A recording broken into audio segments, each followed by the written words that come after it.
اعوذ باللہ السمیع العلیم من الشیطان اللعین الرجیم بسم اللہ الرحمن الرحیم الحمد للہ رب العالمین الصلاة والسلام علی اشرف الانبیاء والمرسلین وخاتم النبیین سیدنا و مولانا ابی القاسم محمد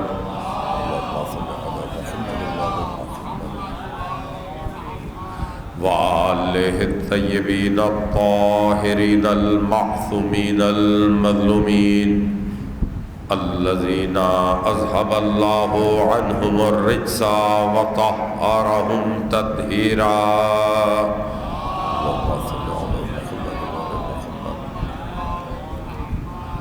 وَلَعْنَةُ اللَّهِ عَلَىٰ أَعْدَائِهِمْ أَجْمَعِينَ أَمَّا بَعْدُ فَقَدْ قَالَ اللَّهُ تَبَارَكَ وَتَعَالَى فِي الْقُرْآنِ الْمَجِيدِ وَالْفُرْقَانِ الْحَمِيدِ وَقَوْلَهُ الْحَقُّ بِسْمِ اللَّهِ الرَّحْمَنِ الرَّحِيمِ وَجَعَلْنَاهُمْ أَئِمَّةً يَهْدُونَ بِأَمْرِنَا درود بھیجے محمد آل محمد پر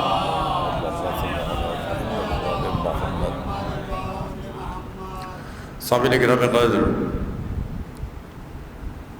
سلسلہ گفتگو کا آج دوسرا دن ہے۔ جو احباب کل موجود تھے، گزشتہ روز کی گفتگو ان کے ذہن میں یقیناً محفوظ ہوگی۔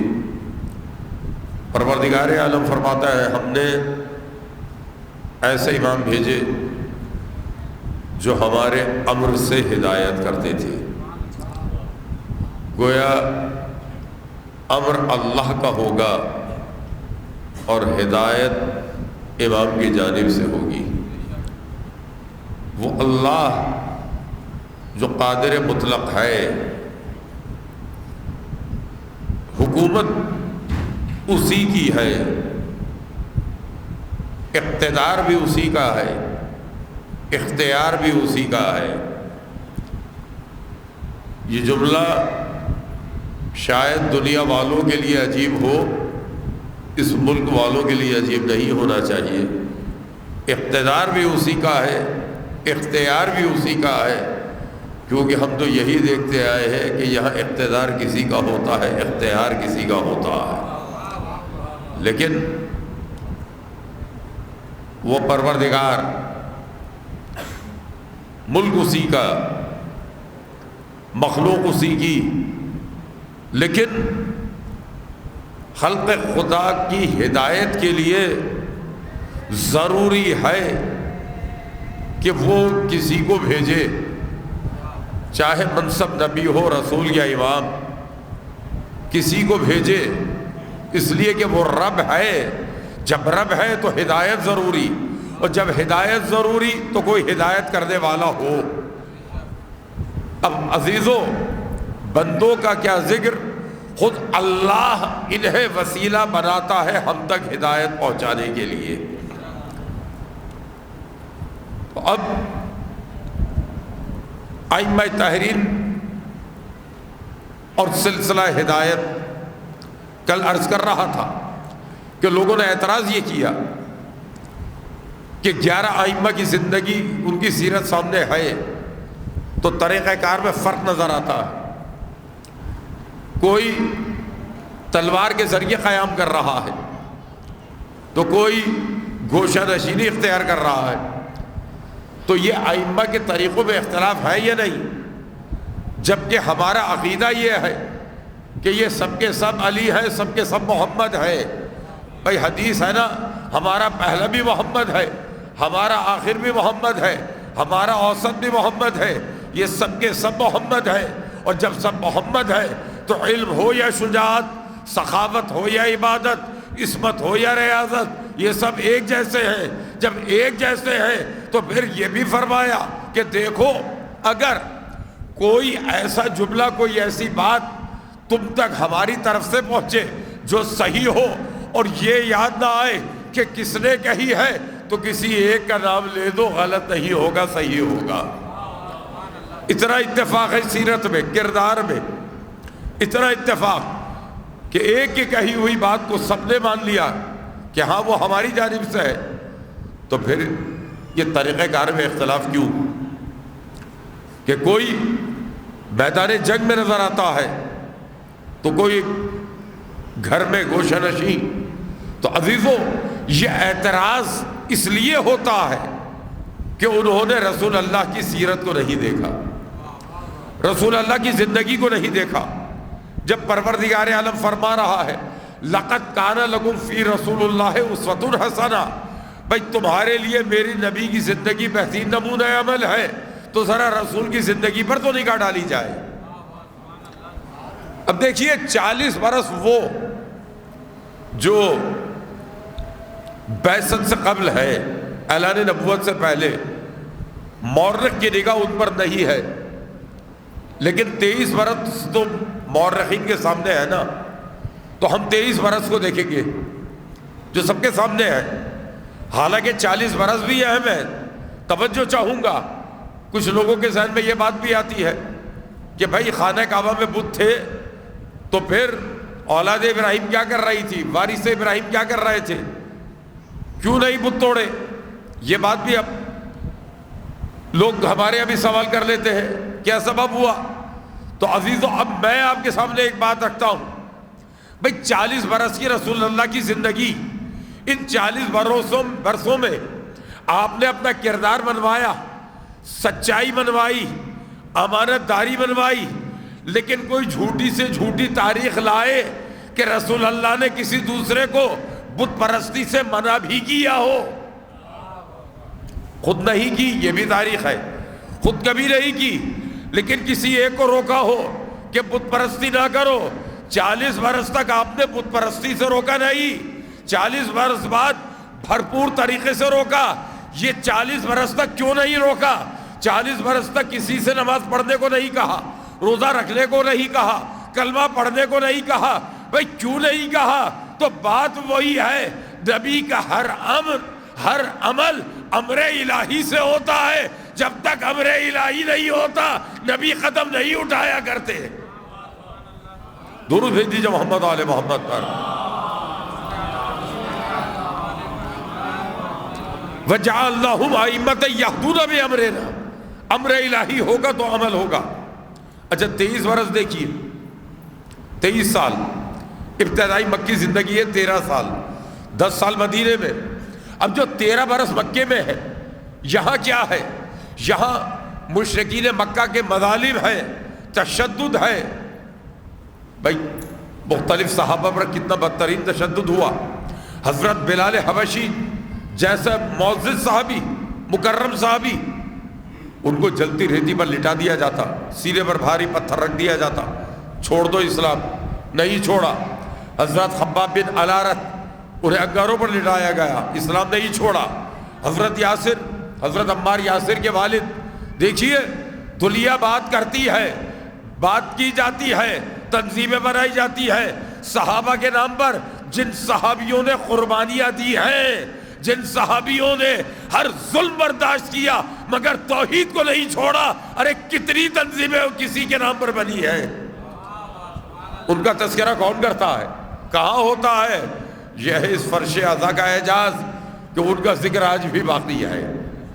حضرت یاسر، عمار یاسر کے والد، بدترین تشدد ہوا اور آخر انہیں بھی شہید کر دیا گیا۔ ان کی زوجہ حضرت عمار یاسر کی والدہ بی بی سمیہ، ابو جہل نے برچی سینے میں مار کر انہیں بھی شہید کر دیا۔ اس سے پہلے تشدد ہوا، خود حضرت عمار یاسر پر بدترین تشدد۔ یہ مظالم ہو رہے ہیں اور کچھ پرجوش لوگ آ رہے ہیں، یا رسول اللہ جنگ کی اجازت دے۔ سرکار نے جنگ کی اجازت نہیں دی، ہر ظلم سہا، جنگ کی اجازت نہیں دی۔ 13 برس بعد ہجرت ہو گئی مدینے۔ تو بھائی جس مورخ کی نگاہ میں رسول اللہ کے یہ 13 برس ہے، توجہ چاہوں گا، یہ 13 برس ہے جن میں مشرکین کا بدترین ظلم، تو جس مورخ نے یہ 13 برس دیکھے کیا وہ سوچ سکتا ہے وہی رسول 2 ہجری میں کفار کے مد مقابل 313 افراد کو لے کر آ جائے گا؟ سوچا جا سکتا؟ کفار کا لشکر جرار ہے 1000 افراد، مکمل آلات ضرب و حرب سے آراستہ، یہ 313، اور ان کی حالت کیا؟ 50-60 کے بعد نیزے ہیں، 10 کے بعد تلواریں ہیں، 2 کے بعد گھوڑے ہیں، باقی لاٹھی ڈنڈا لے کے چلے ہیں۔ خود بھائی یہ حال بتا رہا ہے کہ مارنے جا رہے ہیں یا مرنے جا رہے ہیں۔ لیکن وہ رسول جو مکے میں جہاد نہیں کرتے، یہاں بدر میں میدان میں آ گئے اور جہاد ہوا اور فتح حاصل ہوئی، تو بھائی کیا وہ سوچ سکتا تھا کہ یہ رسول جنگ بھی کرے گا؟ اچھا آگے بڑھیے، یہ ہے بدر، بدر کے بعد ہے احد، احد کے بعد خیبر، خیبر کے بعد خندق، اور بہت سی جنگیں دیگر بھی ہیں، یہ بڑے نام ہیں۔ جنگ خیبر کے بعد جب مسلمانوں کو کھانے میں نمک میسر آیا، اب اس کے بعد ایک بار سرکار نے خواب دیکھا کہ میں احرام اتار کر سر منڈوا رہا ہوں، گویا خواب میں عمرے کے مراسم دیکھے۔ سب جانتے تھے مسلمان رسول کا خواب سچا ہوتا ہے، سب نے کہا کہ بھائی آپ نے خواب دیکھا، اس کا مطلب ہے ہم اس سال عمرہ ادا کریں گے، عمرہ ادا کریں گے۔ تیاری شروع ہو گئی مسلمانوں کی عمرے کے لیے، تیار ہو گئے اور چلے مکے کی جانب عمرہ ادا کر دیں۔ اچھا دیکھیے اتنی جنگیں جو ہوئی، ہر جنگ کے بعد کفر و شرک کی کمر ٹوٹی، اسلام کی کمر مضبوط ہوئی۔ ہر جنگ میں کافروں کے بڑے بڑے سردار مارے گئے، مسلمانوں کی بیت المال میں بھی اضافہ ہوا، قوت میں بھی اضافہ ہوا، تعداد میں بھی اضافہ ہوا، اسلحے میں بھی اضافہ ہوا۔ وہاں مشرکین بڑے بڑے سردار مار دیے گئے، تعداد کم ہو رہی ہے، مال و دولت کم ہو رہا ہے، اسلحہ کم ہو رہا ہے۔ یہ کیفیت آپ کی نگاہ میں ہے؟ تو اب جب مسلمان عمرے کے لیے مکے چلے تو صورتحال بدل گئی ہے۔ جو بدر کے موقع پر تھی، بدر کے موقع پر کفر و شرک طاقتور تھا، مسلمان کمزور تھے۔ اب خیبر کے بعد مسلمان طاقتور ہے، کفر و شرک کمزور پڑ چکا، ان کی جمعیت میں پھوٹ پڑ چکی ہے۔ ایسے میں مسلمان مکے کے قریب آ گئے، کفار کو پتہ چلا، انہوں نے جنگ کا ارادہ کر لیا اور تیاری شروع کی۔ تو اب عزیزو، جو مورخ بدر دیکھ چکا، احد دیکھ چکا، جب بے سر و سامانی کے باوجود مسلمانوں نے جنگ کی تھی، رسول اللہ میدان میں آئے تھے جب کمزور تھے، سوچ سکتا ہے آج جب کفر کمزور ہے، اسلام طاقتور ہے، رسول اللہ جنگ کریں گے یا صلح کر لیں گے؟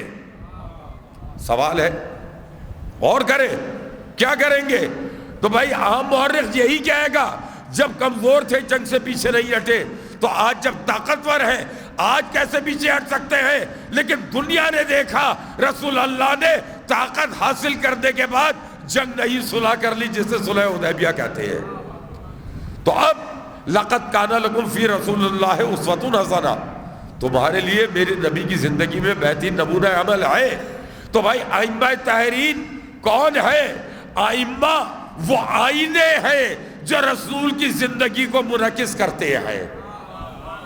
ہر امام آئینہ ہے جو رسول کی زندگی ہمیں دکھاتا ہے۔ لہذا اب ائمہ کی سیرت پر ذہن میں شک نہ کرنا، اعتراض نہ کرنا، یہ رسول کی سیرت دکھا رہے ہیں۔ کبھی مکی سیرت سامنے آئے گی، کبھی مدنی سیرت سامنے آئے گی، کبھی جنگ بدر سامنے آئے گی، کبھی خندق سامنے آئے گی، کبھی صلح حدیبیہ سامنے آئے گی۔ درود بھیجئے محمد علیہ محمد علیہ وسلم پر۔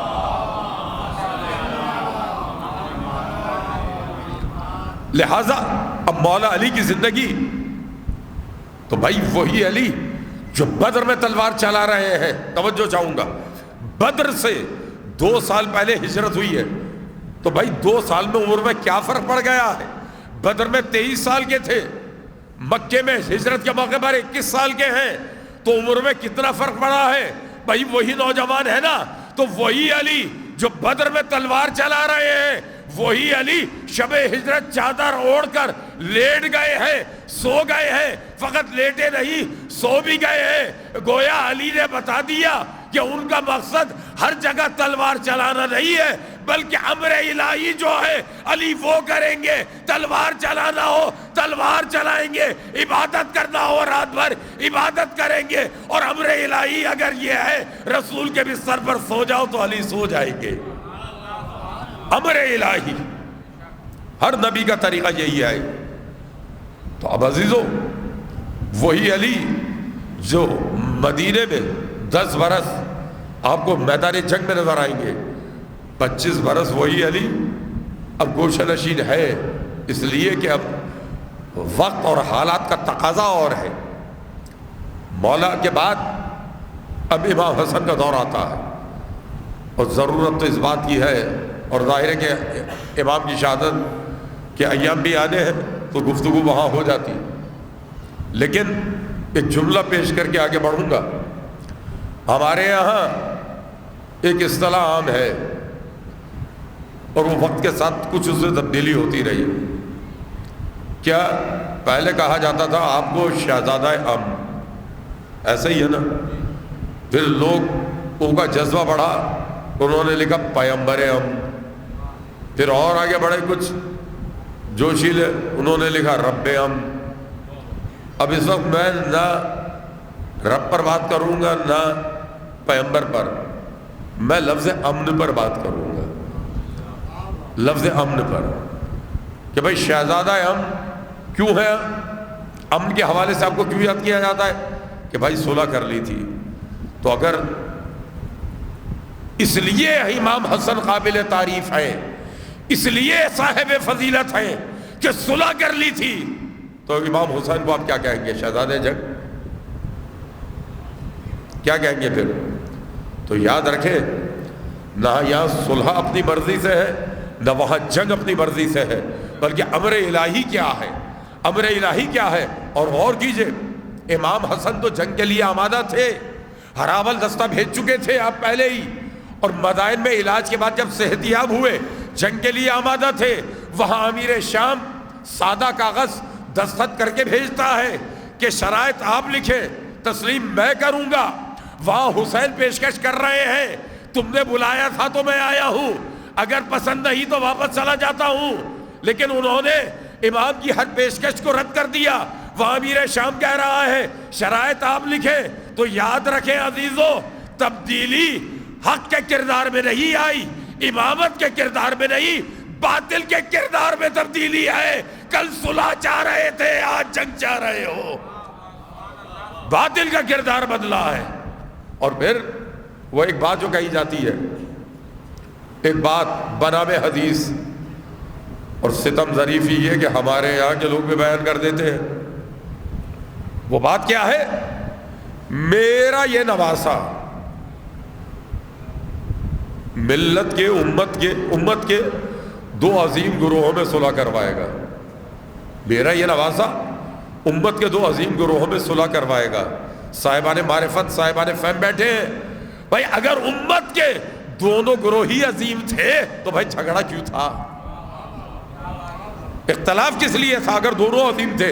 ماننا پڑے گا عظیم ایک ہی گروہ تھا، دوسرا بدترین تھا دوسرا گروہ۔ تو عزیزو، اس وقت معروضی حالات اس بات کے متقاضی ہیں۔ ایک جملہ اور کہہ دوں، یہ بھی کہا جاتا ہے نا کہ امام نے شرائط صلح لکھوائی، اور ایک جو شرط تھی کہ مولا علی کی شان میں سب و شتم نہ کیا جائے، مولا علی کی توہین نہ کی جائے۔ کیوں نہیں آج اس پر بات ہوتی؟ کیوں اسے مشاجرات صحابہ قرار دے دیا جاتا ہے؟ کیوں نہیں اس پر گفتگو ہوتی؟ کیا ہو رہی ہے تاریخ؟ ہاں، فرق یہ ہے کل باطل نے کوشش کی، کیونکہ عمل باطل تھا، ختم ہو گیا۔ حق کے پرستار اگر لعنت کرتے ہیں ختم نہیں ہوگی، اس لیے کہ یہ عمل عبادت ہے۔ حق کے پرستار یہ کام کرے تو عبادت ہے۔ قرآن کر رہا ہے لعنت، کچھ لوگوں پر لعنت کرتا ہے، اور اب بات سے بات نکلتی ہے تو کہیں پچھلی بات نہ رہ جائے تو میں کہوں، یہ جملہ آپ نے سنا ہوگا نا کہ درود وہ عبادت ہے جس میں بندوں کے ساتھ خالق بھی شامل ہو جاتا ہے. ٹھیک ہے نا؟ ان اللہ و ملائکتہ یصلون علی النبی یا ایھا الذین آمنوا صلوا علیہ وسلموا تسلیما. اللہم صل علی محمد و علی محمد. تو یہ ایک عبادت نہیں ہے بھائی، ایسی بہت سی عبادتیں ہیں، بہت سی ہیں. تحقیق آپ کر سکتے ہیں، میں کر سکتا ہوں. ایک عبادت اور بتا دوں، لعنت بھی وہ عبادت ہے جس میں بندوں کے ساتھ وہ شامل ہو جاتا ہے. ایک نہیں، کئی مقامات پر قرآن مجید میں ہے لعن اللہ وملائکتہ والناس اجمعین. ان پر اللہ بھی لعنت کرتا ہے، فرشتے بھی لعنت کرتے ہیں، اور سب لعنت کرنے والے لعنت کرتے ہیں. یعنی درود ہی نہیں، ارے ظالموں پہ لعنت بھی وہ عمل ہے جس میں بندوں کے ساتھ وہ وحدہ لا شریک بھی شریک ہو رہا ہے. عزیزو، تو اب بات وہ آئی کہ جب امام جانتے تھے کہ امیر شام یہ شرط قبول نہیں کرے گا تو آخر یہ شرط رکھوائی کیوں کہ میرے بابا علی پر سب و شرط بند کیا جائے. امیر شام نے کیا کہا تھا؟ سب شرطیں مانوں گا، یہ نہیں مانوں گا. سب مان لوں گا، یہ نہیں مانوں گا. امام جانتے نہیں تھے کہ عام آدمی جانتا ہے، سمجھتا ہے کہ کیسے وہ مان لیتے. مگر امام رکھوائی یہ شرط، تو بھائی کوئی اور شرط رکھوا لیتے. اس کے بدلے جب پتا تھا نہیں مانے گا کوئی اور رکھوا دیتے، کچھ اور کہہ دیتے. نہیں عزیزو، نہیں عزیزو، یہ حکمت امام ہے. یہ شرط رکھوائی جائے. کیوں رکھوائی جائے؟ تاکہ وہ باغی انکار کرے. جب انکار کرے گا بکا ہوا مورخ یہ نہیں کہہ سکے گا لوگ خود اپنے طور پر کرتے تھے، اس کا نام نہیں لو. لوگ خود کیا کرتے تھے، اس کا کوئی قصور نہیں ہے. امام نے شرط لگوا کر، یہ لکھوا کر قیامت تک کے لیے اس کی ایف آئی آر کٹوا دی ہے، قیامت تک کے لیے. اور پھر کیونکہ معاملہ باطل تھا، کرتے رہو. کب تک کرو گے؟ ہمیشہ نہیں کر سکتے. کب تک کرو گے؟ باطل ایک دن ختم ہو جاتا ہے، مٹ جاتا ہے، حق باقی رہتا ہے. حضرت شاہد نقوی علی اللہ مقامہ نے کہا تھا، بڑا نام ہے شاعر اہل بیت، کلیم علیبہ شاہد نقوی کا. کیا کہا تھا انہوں نے؟ 700 ممبر قدح علی میں برسوں تک مشغول رہے. 700 ممبر قدح علی میں برسوں تک مشغول رہے. ٹوٹ گئے وہ سارے ممبر. بدعت حیدر آج بھی آئے. جو حق ہے مٹتا نہیں ہے، باقی رہتا. تو عزیزو، امام حسن کے دور میں امر الہی یہی ہے اور امام اس کے مطابق صلح کر رہے ہیں. امام حسین کا دور، کل جملہ عرض کیا تھا، ملت اسلامیہ سو نہیں رہی، بے ہوشی کے عالم میں ہے. پوچھ لیجئے مولانا مودودی کی کتابوں سے اور دیگر غیر جانبدار افراد سے جو آج بھی مسلک اہل سنت پر ہیں. سلام ان پر جنہوں نے یہ حق لکھا. ملت اسلامیہ سو نہیں رہی تھی، مدہوش تھی. سوئے ہوئے شخص کو آواز دے کر جگایا جاتا ہے. بے ہوش کو ہوش میں لانے کے لیے پانی کے چھینٹے دینے پڑتے ہیں. امام نے اپنے لہو کے پاکیزہ چھینٹوں سے بے ہوش امت کو ہوش عطا کیا. دور بدلا اور اب دور آیا چوتھے امام کا. اب یہاں صورتحال کیا ہے؟ واقع کربلا ہوا، دیکھ رہے ہیں ہم مسلمان. ظلم صرف عاشور کو تو نہیں ہوا نا، اس کے بعد دیکھیے ابھی منزل مسائب نہیں، ملعون یزید کے حکم سے آل رسول کو در بدر پھرایا جا رہا ہے. رسول زادیوں کو بے مقنع و چادر، بے محملوں کا جامع اونٹوں پر کبھی بازاروں سے گزارا جاتا ہے، بستیوں میں لایا جاتا ہے، درباروں میں لایا جا رہا ہے. یہ ہو گیا واقعہ. پھر 62 ہجری یزیدی فوجیں مدینے پہ چڑھ دوڑی. واقعہ ہر رہا، ہزاروں صحابہ کرام اور ان کی اولادیں تحقیق کر دیے گئے. 1000 سے زائد کماری مائیں 1 سال بعد موجود تھی یزیدی فوج کے مظالم کی وجہ سے. مسجد نبوی میں گھوڑے باندھے جن کی پھیلائی ہوئی غلاظت نے کئی دن تک مسجد کی فضا کو، معطر فضا کو آلودہ کر دی. یہ مظالم ہوئے. اور پھر عزیزو اگلے سال مکے کا واقعہ. مکے میں خانہ کعبہ کا پردہ جل گیا، خانہ کعبہ پر حملہ، یزیدی فوج. 3 سال ظلم، اور نہ زمین پھٹی نہ آسمان ٹوٹا. عام لوگ دین سے برگشتہ ہو رہے ہیں، عام لوگ کہہ رہے ہیں کہ معاذ اللہ خدا نہیں. ایسے میں اب سید سجاد کا کردار ہے. حاکموں نے خطبہ دینے پر پابندی لگا دی ہے، تقریر نہیں کر سکتے، نہیں کر سکتے، لوگوں کو جمع کر کے درس نہیں دے سکتے. تو بھائی ظالم حاکم خطبے سے روک سکتا ہے، تقریر سے روک سکتا ہے، درس سے روک سکتا ہے، ہدایت سے نہیں روک سکتا. امام نے مصلی بچھایا، دعائیں شروع کر دی. دعائیں جو آج صحیفہ سجادیہ کی صورت میں ہمارے پاس موجود ہے، اور ہر دور میں کیا صورتحال ہو سکتی ہے، قیامت تک مومنین کے لیے ہدایت ہے کہ کیسے حالات ہوں، کب کیسے حالات ہوں تو ہمیں کیا طریقہ اختیار کرنا چاہیے. امام نے دعاؤں کے ذریعے پیغام دیا، ایک طرف ہدایت دی، دوسری طرف لوگوں کو بتایا دیکھو ظلم ہم پر ہوا ہے نا، اس کے باوجود دیکھو ہم اللہ کے اور قریب. وہ سید سجاد ذرا کردار کو ذہن میں رکھے. بے شک بیمار ہے، بے شک اتنے بیمار کہ بار بار غش آ جاتا ہے، لیکن علامہ رشید ترابی علی اللہ مقامہ کا جملہ، وہ رات جو شام غریبہ کی بات آئی اس کے بارے میں کہا، وہ رات سجاد نے ایک سجدے میں گزار دی. اور سجدے میں ذکر کیا ہے؟ لا الہ الا اللہ حقا حقا، لا الہ الا اللہ صدقا صدقا، لا الہ الا اللہ شکرا شکرا. کیا کہہ رہا ہے؟ اللہ کے سوا کوئی عبادت کے لائق نہیں، وہ حق ہے. اللہ کے سوا کوئی عبادت کے لائق نہیں، وہ سچا ہے. اللہ کے سوا کوئی عبادت کے لائق نہیں، میں اس کا شکر ادا کرتا ہوں. کب کہہ رہے ہیں؟ ابھی مصائب نہیں، کہیں باپ کا لاشا، کہیں بھائیوں کے، کہیں چچا. اس عالم میں جو رب کا شکر ادا کرے اسے سید الساجدین کہتے ہیں، اسی کو زین العابدین کہتے ہیں. اس عالم میں لوگوں کو اللہ کے قریب کیا. 5ویں امام کا دور آیا. اب ضرورت ہے علوم اسلامی کو آسان کر کے پیش کیا جائے. لوگوں کا فہم اتنا بلند نہیں کہ علوم اسلامی کو سمجھ سکے. 5ویں امام کا کردار یہی، آپ نے بڑی تعداد میں عالم تیار کیے جنہوں نے علوم اسلامی کو لوگوں تک پہنچایا. اور اس کے ساتھ ہی 6ٹھے امام کا دور شروع ہوتا ہے. 6ٹھے امام کا دور وہ جب مسلم حکمرانوں نے کشور کشائی کا راستہ اختیار کیا، جغرافیہ ممالک کے بدلنے لگے، قبضے ہونے لگے، دلوں پر نہیں جسموں پر تلوار کے زور پر. کہاں بھائی بہت فخر ہے آج بھی، مصر فتح ہو گیا، شام سرنگوں ہو گیا، بھائی ترکی نے گھٹنے ٹیک دیے، ایران پر قبضہ ہو گیا. یہاں تک کہ اقبال جیسا شاعر بھی کہہ اٹھا کہ دشت دشت دریا بھی نہ چھوڑے ہم نے، بحر ظلمات میں دوڑا دیے گھوڑے ہم نے. تو بھائی بحر ظلمات میں ہی دوڑے، اس لیے کہ نور سے رشتہ تو آپ نے پہلے ہی منقطع کر لیا. ظلمات میں دوڑ رہے ہیں اور ان فتوحات پر بڑا فخر کر رہے ہیں، بڑا غرور ہے ان فتوحات پر. پتہ نہیں تھا وہ کون اقوام ہے پڑھی لکھی جن کی تاریخ تھی ہزاروں سے سال سے. وہ اقوام جہاں بڑے بڑے فلاسفر تھے، دانشور تھے، تلوار کے زور پر جسم کو تو قید کر لیا، افکار پر پیرے نہ بٹھا سکے. انہوں نے انداز بدل دیا، جان گئے تلوار سے ان کا مقابلہ نہیں ہو سکتا.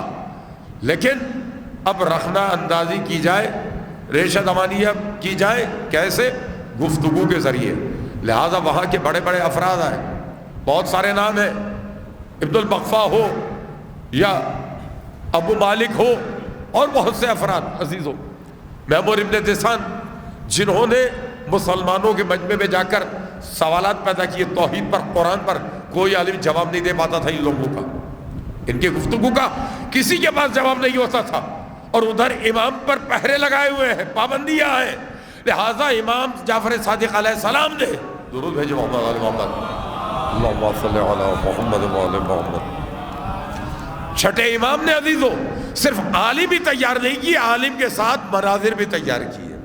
کل میں نے عرض کیا تھا، مناظر بھی تیار کیے تاکہ دشمن کے مجمع میں جا کر ان کو وہی دلائل کی تلوار سے شکست دی جائے. نتیجے میں عزیزوں امام کے شاگردوں نے جگہ جگہ پرچم اسلام کو سر بلند کیا. اب یہ 6ٹھے امام کے دور میں جب ظالم جابر حکمراں دیکھ رہے ہیں کہ اماموں کی شہرت بڑھ رہی ہے تو مظالم اور بڑھ گئے، مومنین ہجرت پر مجبور ہوئے، سادات ہجرت کر رہے ہیں. امام نے بھی اجازت دی ہے کہ ہاں جان بچاؤ، جان بھی بچاؤ، عقیدہ بھی بچاؤ، لیکن جب مرکز سے دور ہو جائیں گے تو خطرہ ہے کہ کہیں عقیدے پر ضرب نہ آ جائے. اس عقیدے کو بچانا ہے. اب یہ 7ویں امام کا دور ہے، لہٰذا میرے کل کی گفتگو کے سے میں نے بہت سے جملے مستعار لیے. لہٰذا 7ویں امام کے پیش نظر مومنین کی جان کی حفاظت تو ہے، اس سے بڑھ کر ان کے عقیدے کی حفاظت ہے. اس کا طریقہ کیا ہو؟ اس کا طریقہ ایک یہ امام نے اختیار کیا کہ اعلانیہ عبادتیں کی ہے. کل تک بہت سارے کام جو تقیہ میں تھے اب اعلانیہ امام نے کیے. خود آپ نے ہارون رشید سے کئی مقامات پر مناظرے کیے ہیں اور حق بتایا ہے کہ حق ہے کیا.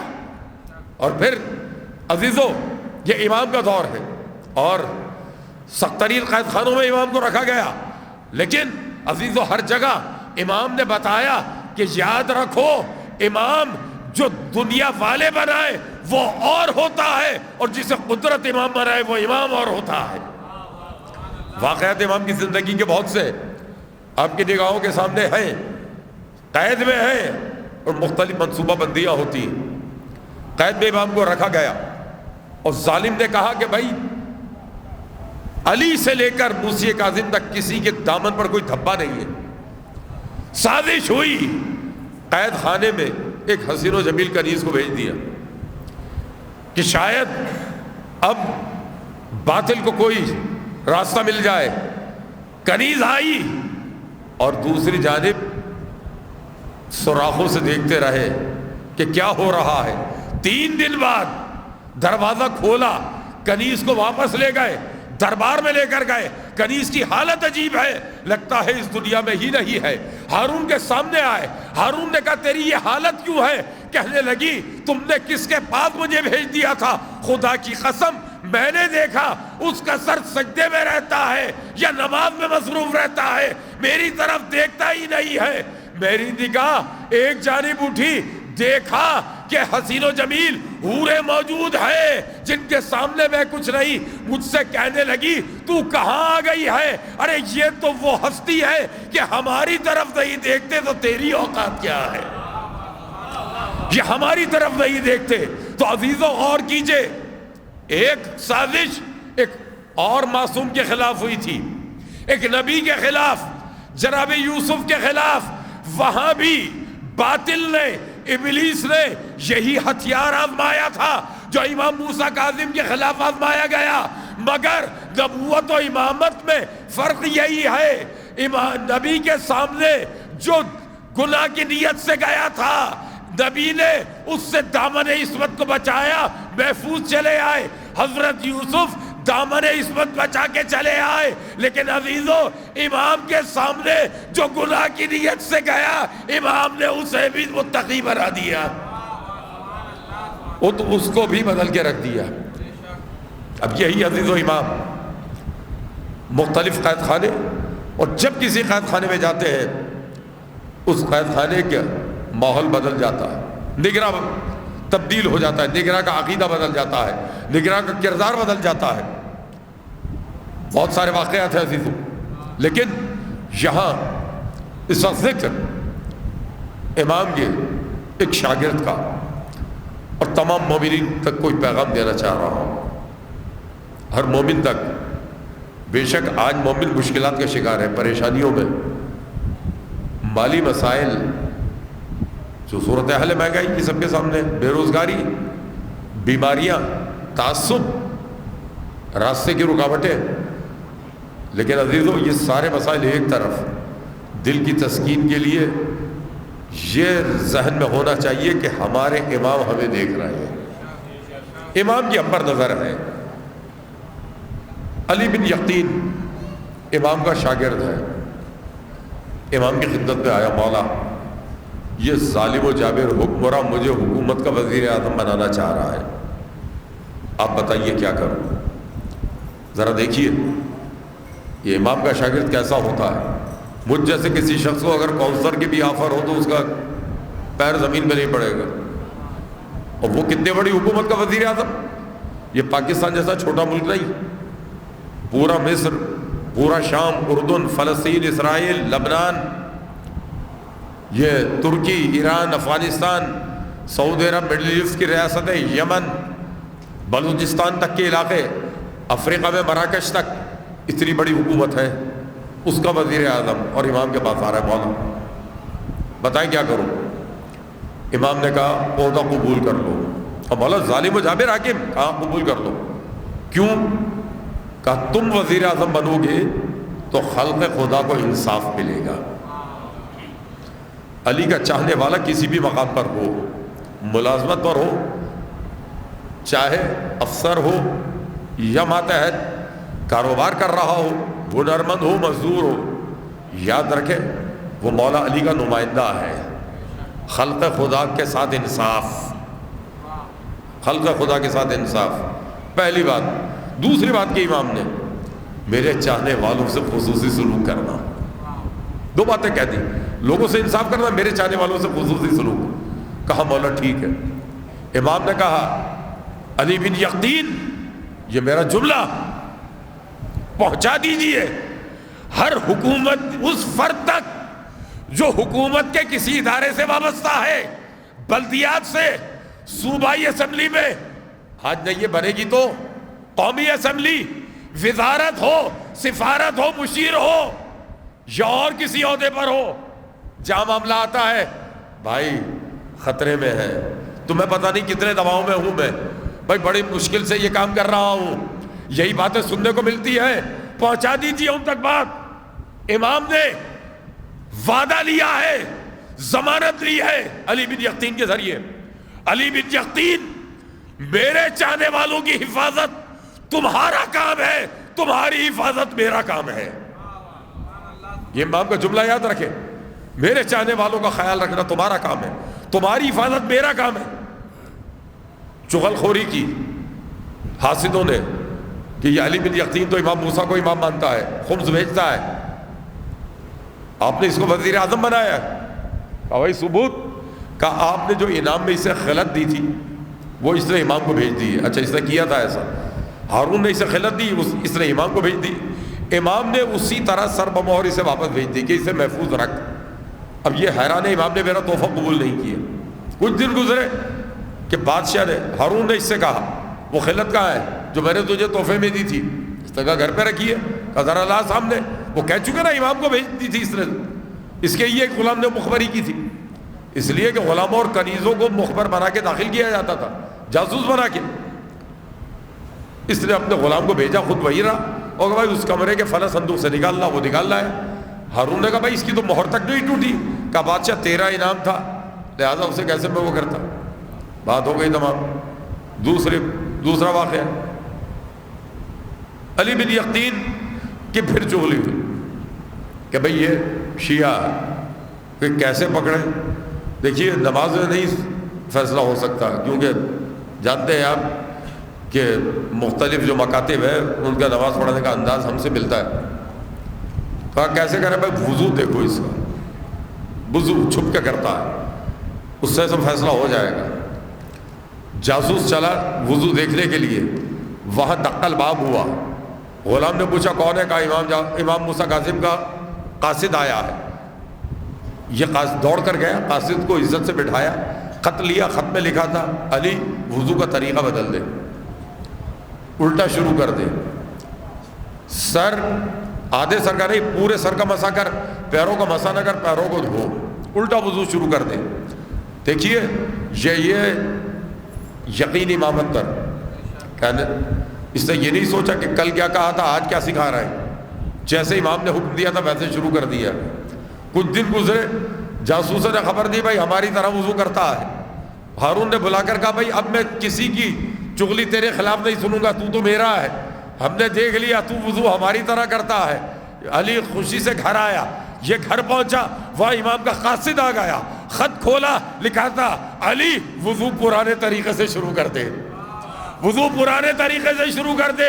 علی کے ذہن میں امام کا جملہ گونجا، امام نے فرمایا تھا علی میرے شیعوں کی حفاظت تیرا کام ہے، تیری حفاظت میرا کام ہے۔ پیغام پہنچا دے سب تک۔ اب یہی علی، گفتگو سمیٹ رہا ہوں، بس یہی سے مسائل تک جاؤں گا۔ یہی علی ایک دن گھر پر ہے، ابراہیم جمال نامی ایک شخص جو اونٹ کرائے پہ دیتا تھا، وہ آیا شکایت لے کر سرکاری اہلکاروں کی جنہوں نے ٹیکس میں اس سے زیادتی کی تھی. اب وزیر اعظم تھکا ہوا آیا تھا, آ کے حرم کر رہا تھا. وہ کس مصیبت سے پہنچا ہوگا وزیر اعظم تک. غلاموں سے کہلوا دیا, جا کر کہہ دو ابھی میرے پاس فرصت نہیں ہے. اب یہ واپس آ گیا بھیا, آج ہم کو بھی کوئی سرکاری اہلکار واپس کرے, واپس چلے جائیں گے, کیا کر سکتے ہیں. کچھ دن بعد حج کے ایام آئی, یہ حج کے لیے گیا علی بن یقطین, اور حج کے بعد قبولیت حج کے لیے مدینے گیا. امام کے دار دولت پر پہنچا, دقہ الباب کیا, غلام آیا, کیا کام ہے؟ کہا امام کی خدمت میں عرض کرو آپ کا خادم علی بن یقطین آیا ہے. امام کو مقرب ہے. غلام نے آ کر جواب دیا, امام کہہ رہے ہیں میرے پاس فرصت نہیں ہے. اللہ اکبر. یہ سمجھا غلام صحیح بتا نہیں سکا. کہا امام سے کہو آپ کا خادم ہے خاص علی بن یقطین, وزیر اعظم ہے مملکت کا, لیکن امام کے سامنے وزیر اعظم بن کے نہیں, خادم. غلام نے پھر آ کر کہا امام کہہ رہے ہیں میرے پاس وقت نہیں ہے, فرصت نہیں ہے. اب ہاتھ جوڑ کر کہا امام سے کہو آپ کا غلام علی بن یقطین. غلام نے تیسری بار آ کر کہا امام کے پاس فرصت نہیں ہے. سمجھ گیا کہ مجھ سے کوئی بڑا قصور ہوا ہے, کوئی گناہ ہوا ہے. غلام کے آگے ہاتھ جوڑ کے کہتا غلام یہ تو سمجھ گیا کہ میں گناہ گار ہوں, خطا کار ہوں, لیکن بے خبر ہوں کہ کس خطا پر امام اتنے ناراض ہیں. تو امام کی خدمت میں یہ گزارش میری پیش کر دے کہ مولا مجھے خبر تو دے کہ کس بات پر آپ ناراض ہیں. غلام نے آ کر کہا امام فرما رہا ہے تیرے پاس بھی تو میرا ایک چاہنے والا آیا تھا, تو نے بھی تو کہا تھا میرے پاس فرصت نہیں. میں نے عرض کیا تھا نا کتنے بھی مسائل میں ہو مومن بس اس بات پر مطمئن رہے کہ آپ سب پر امام کی نظر ہے. ایک ایک فرد کو دیکھ رہے ہیں امام, ایک ایک کو. ہاں عزیزو, علی بن یقطین نے غلام سے کہا مولا سے کہو جاؤں گا بغداد معافی مانگ لوں گا, ابھی تو زیارت کرا دے, ابھی تو چہرہ دکھا دے. غلام نے آ کر کہا امام کہتے ہیں ہرگز نہیں جب تک میرا وہ مومن تجھے معاف نہیں کر دیتا. ہم سب کو اپنا محاسبہ کرنا ہوگا اور بار بار کرنا ہوگا, روز کرنا ہوگا, کب کس مومن کے حق میں ہم سے زیادتی ہو جاتی ہے. امام نے کیا کہا ہرگز نہیں جب تک وہ مومن تجھے معاف نہیں کر دیتا. کہا مولا بغداد دور یا مدینے میں ہوں؟ کہا سچا ہے توبہ میں تو ذرا اونٹنی پر بیٹھ. اونٹنی پر بیٹھا, اگلے لمحے بغداد میں ہے, اس کے گھر گیا. وہ پریشان, وزیر اعظم اور میرا گھر. کہا بھائی باہر آ گئے, کیا تو اس دن آیا تھا میں تجھ سے ملا نہیں, معافی مانگنے آیا ہوں. کہا معاف کیا میں نے؟ کہا ایسے نہیں, ایسے نہیں, دیکھیے امام کا سچا سپاہی, ایسے نہیں. کہا پھر کس طرح؟ بس کروٹ کے بل زمین پہ لیٹ گیا, ایک طرف کا رخسار خاک پر ہے, دوسرا اوپر ہے. اس شخص سے کہتا ہے اپنا پیر جوتے سمیت میرے اس رخسار پر رکھ دے اور اتنی زور سے دبا کہ گال پر میرے نشان پڑ جائے. اب وہ پریشان کہ وزیر اعظم کیا کہہ رہا ہے, یہ اصرار کر رہا ہے. آخر وہ یہی کرتا, اس کے گال کو اپنے پیر سے جوتے سمیت زور سے دباتا ہے, نشان پڑ جاتا ہے. علی بن یقطین اس کا شکریہ ادا کرتا ہے, بھائی تیرا شکر گزار ہوں, امام کی خدمت میں جاؤں گا کہ مولا مہر لگوا کے آ رہا ہوں. اونٹ پر بیٹھا, اگلے مہینے اگلے لمحے مدینے میں تھا اور امام کا گھر, اپنا دروازہ بند ہے, نہ غلام سامنے ہے, امام باہیں پھیلائے خود آگے بڑھ رہے ہیں. آجا میرے چاہنے والے, یہ ہے امام عزیزو.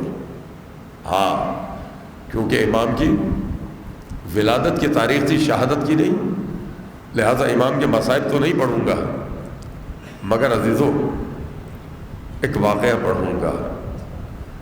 امام کو جب آخری مرتبہ اسیر کر کے لے جایا گیا, آپ کے ایک فرزند ہے, نام قاسم ہے. باپ کی جدائی میں, بہت کم سے بچہ ہے, باپ کی جدائی میں مدینے رہ نہ سکے. ماں سے کہا مادر گرامی میں بابا کے پاس جاؤں گا. کہا میرے لخت جگر بہت چھوٹے ہو. کہا کچھ بھی ہو میں جاؤں گا. مدینے سے چلے, بغداد نہ پہنچ سکے, ہلا پہنچ گئے. ہلا میں ایک شخص نے جو ماشکی تھا, پانی بھرنے کا کام کرتا تھا, ترس کھا کر پناہ دے دی، اپنے گھر لے گیا. یہ اس کے پاس رہ رہا ہے. حالات جو ہے اس وقت امام کے چاہنے والوں کے لیے بہت بدترین. وقت گزرتا رہا، یہ جوان ہو گئے. اس نے اپنی بیٹی سے شادی کر دی. عزیزو، بابا کے غم میں قاسم کی صحت خراب ہو رہی ہے. اللہ نے ایک بیٹی عطا کی ہے. بیٹی گھل رہے اندر ہی اندر، یہاں تک کہ قاسم کا آخری وقت آ گیا، موت قریب آ گئی. جب موت کے آثار سامنے آئے، قاسم نے اپنی زوجہ سے کہا کہ میں تم سے ایک راز کہنا چاہتا ہوں. کوئی راز ہے جو تمہیں بتانا ہے، آج تک نہ بتایا. زوجہ کہتی ہے کہ بیوی تھی آپ کی، کیوں نہیں بتایا؟ کہا جان کا خطرہ تھا. کہا پھر اب کیوں بتا رہا ہوں؟ کہا اب تو مرنے والا ہوں. کہا تو پھر بتائیے. کہا ایسے نہیں، ذرا اپنے باپ کو بھی بلا لو، اپنے باپ کو بھی بلا لو. عزیز، جب یہ واقعہ پڑھتا ہوں نا، حالت عجیب ہو جاتی ہے. زوجہ کہتی ہے میرے بابا اس وقت نہیں آ سکتے، نہیں آ سکتے. وہ پوچھتے ہیں کیوں نہیں آ سکتے؟ قاسم زوجہ کہتی ہے اس لیے کہ میرے بابا کے پاس ہلا کے کچھ معززین آئے ہوئے ہیں. قاسم تڑپ کر کہتے ہیں داماد کا وقت آخر ہے اور تمہارے بابا لوگوں سے مل رہے ہیں. زوجہ کہتی ہے کیا کریں؟ ایک راز ایسا ہے جو ہم نے بھی آپ سے چھپایا ہوا ہے. ایک گھر میں رہ رہے ہیں، ایک راز ایسا ہے جو ہم نے بھی آپ سے چھپایا ہے. کہا کیوں مجھ سے چھپایا؟ شوہر تھا. کہا جان کا خطرہ تھا. کہا اب تو مرنے والا ہوں، کس سے کہوں گا؟ اب تو بیان کر دو. کہا ہاں بیان کرتی ہوں. بات یہ ہے کہ ہمارا گھرانہ علی کے شیعوں کا گھرانہ ہے. ہم آل محمد کے محب ہیں، ہم آل محمد کے چاہنے والے ہیں، اور میرا باپ اس علاقے کے شیعوں کا سربراہ ہے. آج ہم پر قیامت ٹوٹ گئی. ہمارے 7ویں امام زندہ میں شہید کر دیے گئے، ہمارے امام شہید کر دیے گئے. ہلا کے مومنین میرے بابا کے پاس پرسے کے لیے آ رہے ہیں. ارے جیسے ہی یہ سنا، ضعیف ہاتھوں سے قاسم نے سر پیٹ لیا. آئے بابا، جو پرسے کا اصل حقدار، جو آپ کا وارث ہے.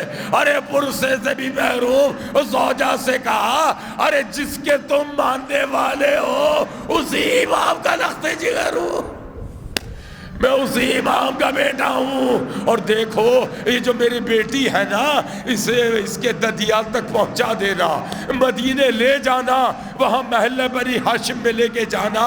اس کے ددیال والے اسے لے لیں گے. کہا آقا ارے انہوں نے بچی کو دیکھا نہیں ہے، کیسے پہچانیں گے؟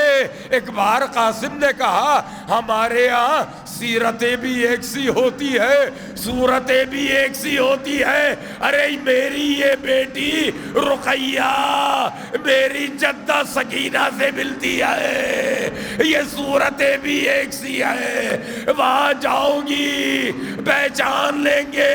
عزیزو، جیسے ہی مدینے میں آئے، ایک ضعیفہ گھر کی جانب جا رہی تھی، ان کی نگاہ قاسم کی بیٹی پر پڑی. تڑپ کر کہا ارے یہ تو میرے قاسم کی بیٹی ہے. گھر لے گئی. میں کہوں گا جناب قاسم کی دختر سے، رقیہ بی بی سے ہاتھوں کو جوڑ کر، بی بی آپ یتیم ہوئی، آپ مظلوم ہیں، لیکن خوش نصیب. ارے کسی نے یتیمی کے بعد تماچے تو نہ مارے، ارے کسی نے گور تو نہ اتارے. آپ اپنے کلبے میں آ گئی. ارے حسین کی بیٹی سکینہ ارے رہائی کے لیے پوچھتی رہی، مگر قید خانے میں ہمیشہ کے لیے